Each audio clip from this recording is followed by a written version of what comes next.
Hello दोस्तों, कैसे हो आप लोग। स्वागत करता हूँ आप सभी लोगों का अपने चैनल जेट नेक्सस पे।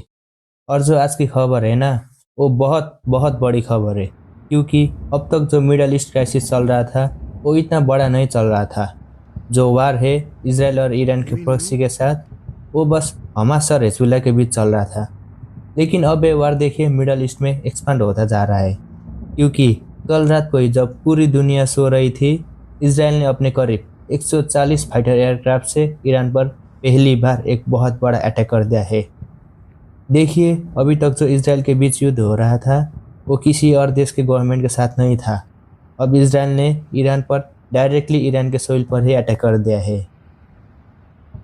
इसराइल का ये मानना है कि कुछ हफ्ते पहले जो ईरान ने इसराइल पर 1 अक्टूबर पर अटैक किया था, ये उसका पहली बार on the response of Iran के अटैक का रिटेलिएशन है। जो बहुत सारे बैलिस्टिक मिसाइल और ड्रोन से हमला किया गया था ईरान के तरफ से। उसका रिटेलिएशन में आईडीएफ यानी कि इजरायली डिफेंस फोर्सेस ने कहा है कि उन्होंने सिर्फ ईरान के मिलिट्री टारगेट्स पर ही अटैक किया है। आईडीएफ ने यह भी कहा है कि कोई भी सिविलियन कैजुअलिटीज नहीं हुआ है और ईरान के किसी भी न्यूक्लियर साइट्स पर अटैक नहीं किया गया है।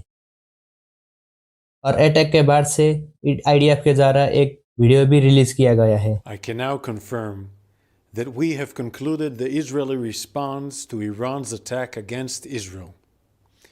We conducted targeted and precise strikes on military targets in Iran, thwarting immediate threats to the state of Israel.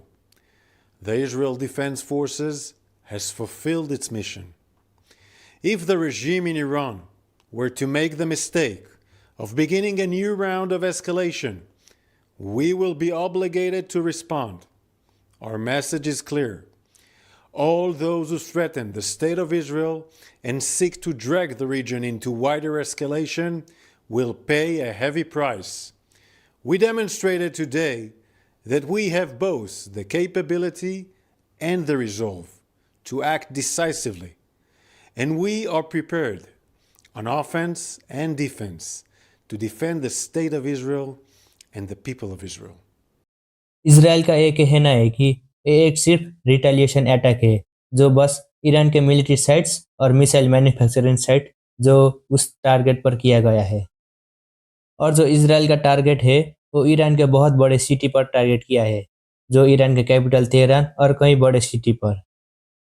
देखिए, अभी जो जियोपॉलिटिकल कंडीशन को देखते हुए हो सकता है कि मिडल ईस्ट पर बहुत बड़ा जंग हो सकता है।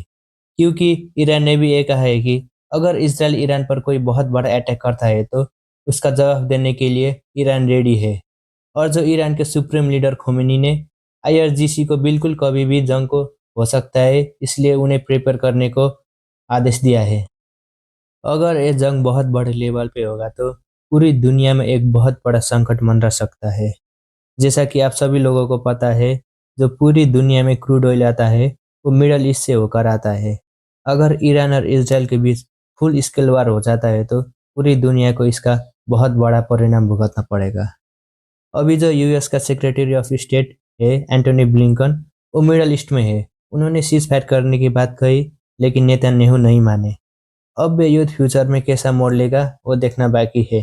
तभी तक आप लोग हमारे साथ बने रहिए।